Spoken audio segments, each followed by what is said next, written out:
4월 달이 되었는데 꽃이 아직은 안 피는군요.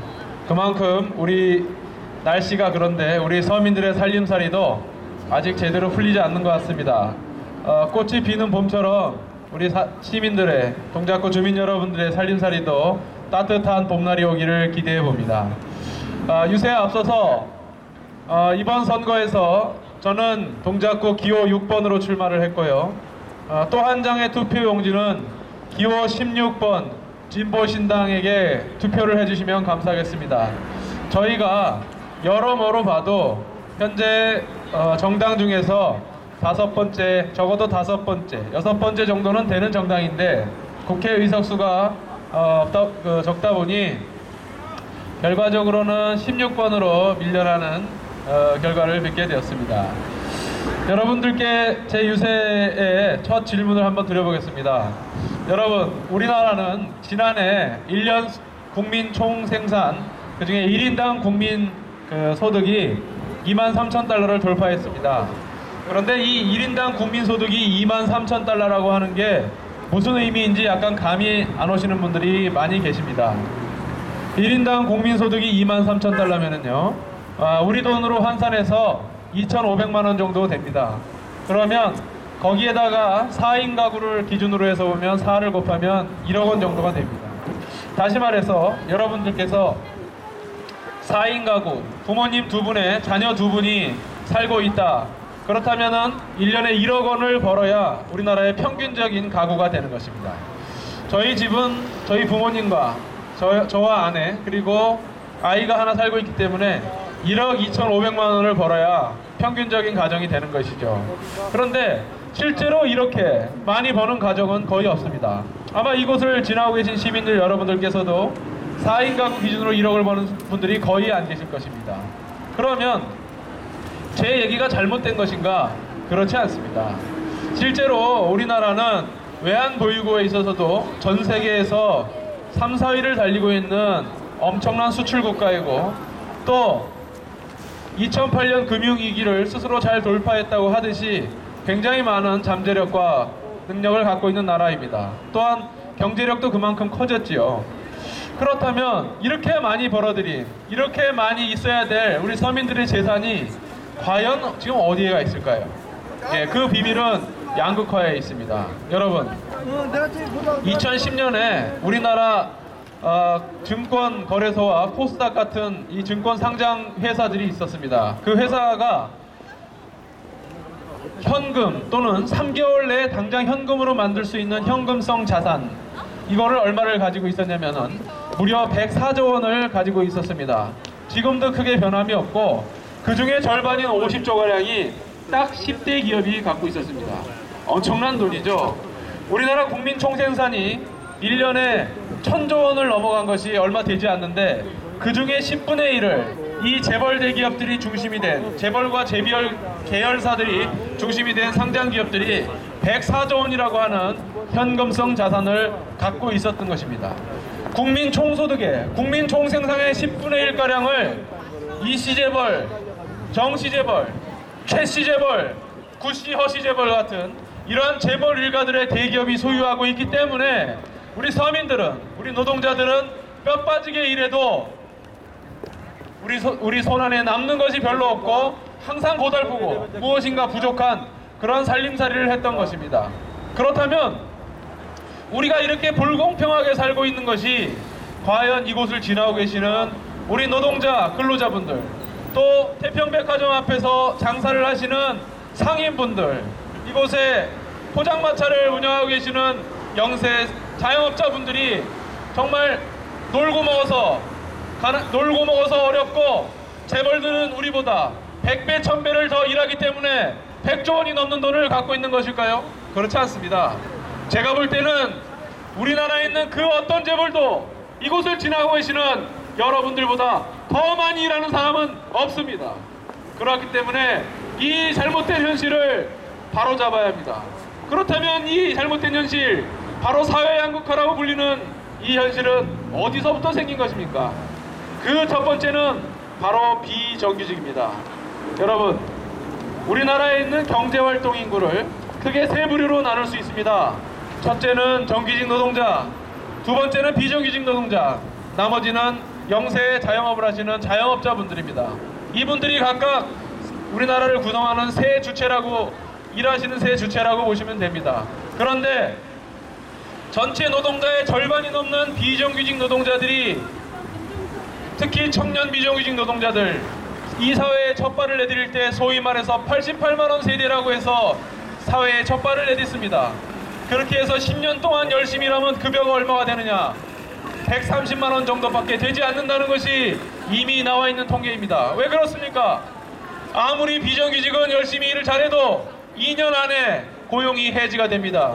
2년 이상 고용을 하게 되면 정규직으로 고용을 해야 되는 당연한 현실을 회피하기 위해서 기업들이 비정규직을 서로 돌려가면서 다른 직종에 배치하고 똑같은 일을 시키면서도 회사만 바꿔가면서 돌리기를 하는 등 그 피해가 이루 말할 수가 없습니다.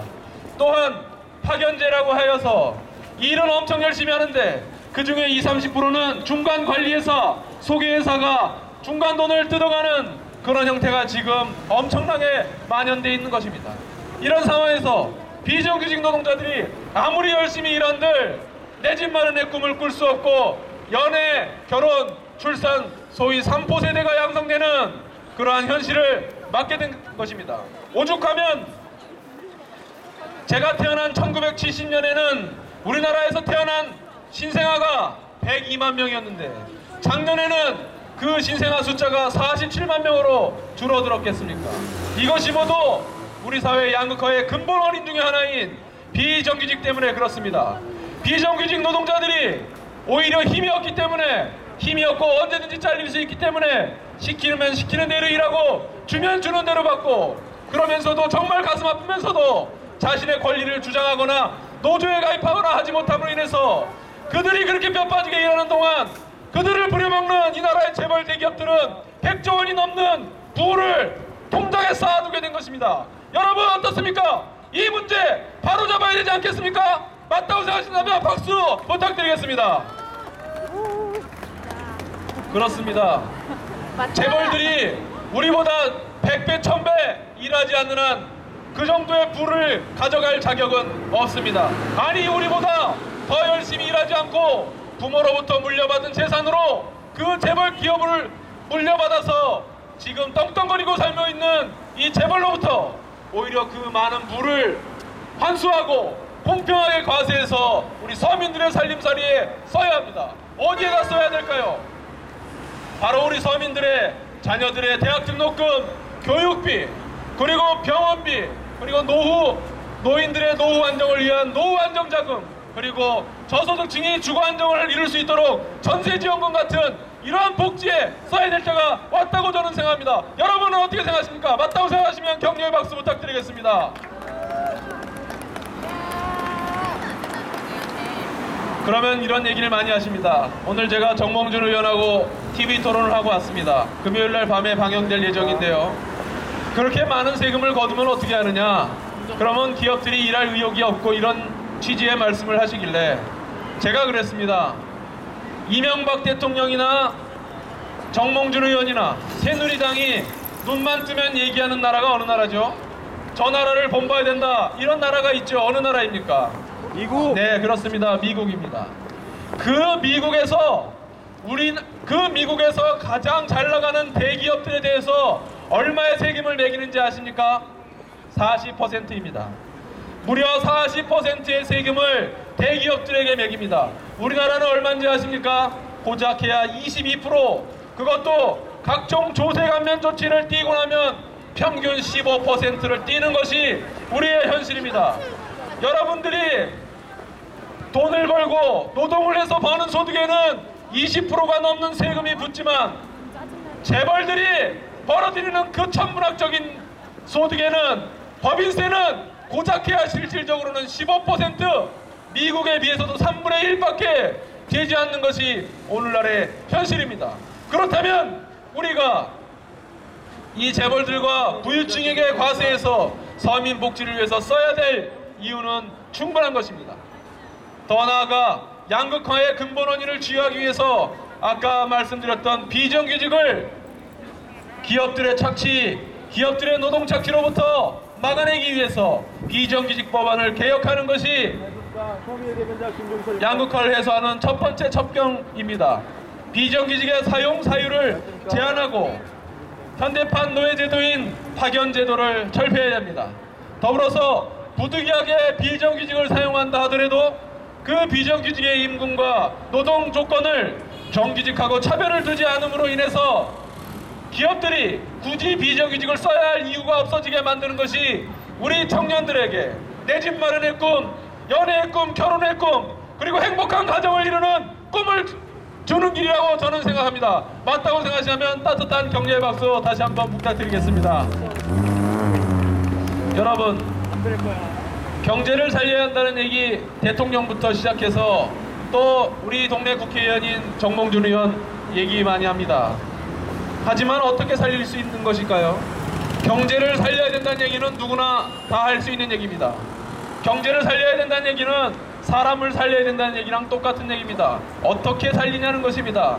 환자가 있는데 그 환자를 앞에 둔 의사가 사람을 살려야 한다, 이따위 얘기를 하고 있으면은 그 사람이 의사입니까? 아니면 오두방등 떠는 입방정 떠는 사람입니까? 경제를 살리기 위해서는 먼저 방금 말씀드린 대로 비정규직을 정규직화해서 그 정규직화한 노동자들이 소득이 늘어나고, 그럼으로써 우리 동네에서도 소비를 하고 또 안정된 생활을 함으로써 동네에서도 돈이 도는 형태의 경기 활성화를 이뤄야 됩니다.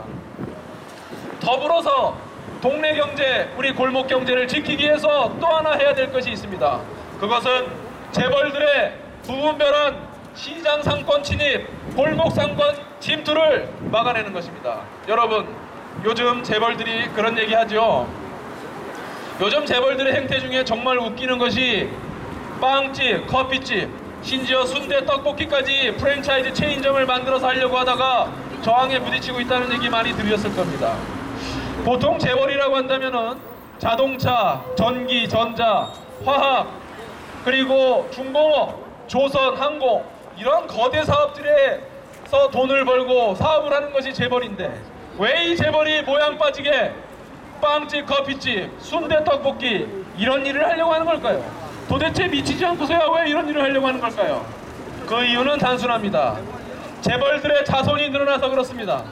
재벌들의 자손이 늘어나다 보니까 더 이상 전기, 전자, 석유, 화학, 조선, 항공, 기계 이런 걸로는 늘어난 자손들의 생계를 책임질 수 없다 보니까 우리 서민들이 영위하고 있는 빵집, 커피숍, 순대, 떡볶이까지 그들이 장악해서 우리 영세상인들을 온통 프랜차이즈의 하청, 프랜차이즈의 점장으로 만들어서 그것을 뜯어먹기 위해서 이 일을 하는 것입니다. 여러분, 제 말이 믿기지 않으시다면 오늘 밤 인터넷을 켜시고 네이버에서 검색을 하십시오. 재벌 빵집, 커피숍, 순대, 떡볶이라고 해서 검색을 해보십시오. 이 사업을 하려고 하는 사람들은 일대 재벌들의 손자, 손녀들입니다. 이병철 회장의 손녀인 이서연, 이부진이 신라호텔의 커피숍 체인인 아트리제라고 하는 것을 운영하려고 하고 있고, 현대재벌의 손자, 손녀인 정모모 씨들이 현대백화점의 푸드 채널인 현대그린푸드라는 걸 운영하면서 빵집, 커피집을 진출하려고 준비하는 것이 오늘날의 현실인 것입니다. 이들 재벌들이 우리 서민 상권을 침투하는 것을 막아내기 위해서 재벌들을 규제하는 법률을 만들고 시장 상권을 지키는 일을 해야 되지 않겠습니까, 여러분? 그렇죠? 그런데 도대체 이 나라의 대통령과 국회의원들은 무엇을 한 것입니까? 낮에는 이런 얘기 국민들 좋으라고 하면서 밤에는 그 재벌들과 와인잔을 부딪히며 그들의 이익을 올려주기 위해서 정말 뒷구멍으로는 희한한 짓 하고 돌아다닌 것이 이 나라의 위정자들이었습니다. 이것을 바로잡기 위해서는 이제는 근본적인 대수술이 필요합니다. 비정규직 노동자들이 더 이상 고된 노동과 장시간 노동을 하면서도 88만원, 100만원 월급 받아가면서 착취당하지 않고 그들도 내 집 마련과 연애와 결혼의 꿈을 꿀 수 있고 단란한 가정을 만들 수 있는 그런 사회를 만들기 위해서 비정규직법을 개정해야 됩니다. 재벌들이 골목 상권을 침투하지 못하도록 서민 상권을 보호하고 영세 상인들을 보호해서 알콩달콩한 시장 상인 여러분들을 그들의 행복을 보호하기 위해서 재벌들을 규제해야 됩니다.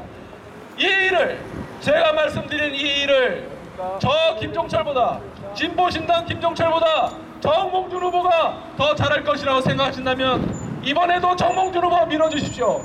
하지만 정몽준보다 김종철이 단 한 번도 재벌에게 구심되지 않았고 단 한 푼의 정치 자금도 받지 않았고 언제나 재벌보다는 서민 편에 서서 여러분들과 함께 싸워왔던 김종철이 그 일의 적임자라고 생각하신다면 이번에는 반드시 기호 6번 김종철을 지지해 주십시오. 여러분들과 함께 서민이 행복한 세상을 만들기 위해서 끝까지 노력하겠습니다. 감사합니다. 동작 국민 여러분, 서울 시민 여러분, 김종철을 아십니까? 진보신당 기호 6번 김종철 후보가 있습니다. 김재동 씨나 김미화 씨가 얼마나 두려운 존재였을까요? 사찰을 하고 난리가 났죠. 조선중앙동아일보는 김종철 후보를 잘 보도하지 않습니다. 김종철 후보의 당선을 두려워하는 것입니다. 87년도는 민주화가 화두였다면 지금은 재벌개혁과 경제민주화가 우리 서민들에게 다가온 화두인 것입니다. 그런데 이것을 현대중공업 오너인 정몽준 후보라 현대 출신 이기한 후보가 잘 할 수 있을 것이라고 생각하십니까? 재벌이 재벌개혁을 하고 서민경제를 발전시켜낼 수 있을 거라고 생각하십니까? 울산의 동구는 정몽준 공화국입니다. 울산 동구의 현대중공업 수많은 하청 노동자들이 삶을 버거워하고 있습니다. 동작의 현대중공업 청사를 짓는다 손치더라도 또다시 우리 동작의 아이들이 동작의 미래가 현대중공업의 하청 노동자로 전락하고 말 것입니다. 4월 11일 우리 아이들의 미래를 위해 투표장으로 가주십시오. 재벌을 선택할 것인가? 서민을 선택할 것인가? 현대 출신 이명박 대통령이 대통령으로 있을 때 그렇게 힘들었던 서민 경제가 힘들어지는 꼴을 또 볼 것인가? 아니면 우리 스스로 우리에 들어가 서민 정치를 만들어낼 것인가를 선택하는 날입니다. 뼈 빠지게 힘들게 일해도 점점 삶이 나아지지 않는다면 뭔가 문제가 있는 거 아닙니까? 이거 바꿔야 되지 않겠습니까? 더 열심히 일할 수도 없지 않습니까? 24시간을 30시간 만들어서 일할 수도 없지 않습니까? 이것을 바꿔나가는 것이 정치입니다. 이것이 우리가 가지고 있는 힘입니다. 노동자 서민의 후보 기호 6번 진보신당 김종철 후보와 정당 투표는 기호 16번 진보신당의 소중한 한 표를 모아주십시오. 미래를 위한 투표, 우리 아이들을 위한 투표, 진보신당 기호 6번 김종철 후보가 있습니다. 서민이 행복한 지금보다 나은 삶을 살 수 있는 세상으로 반드시 보답할 것을 약속드립니다. 감사합니다.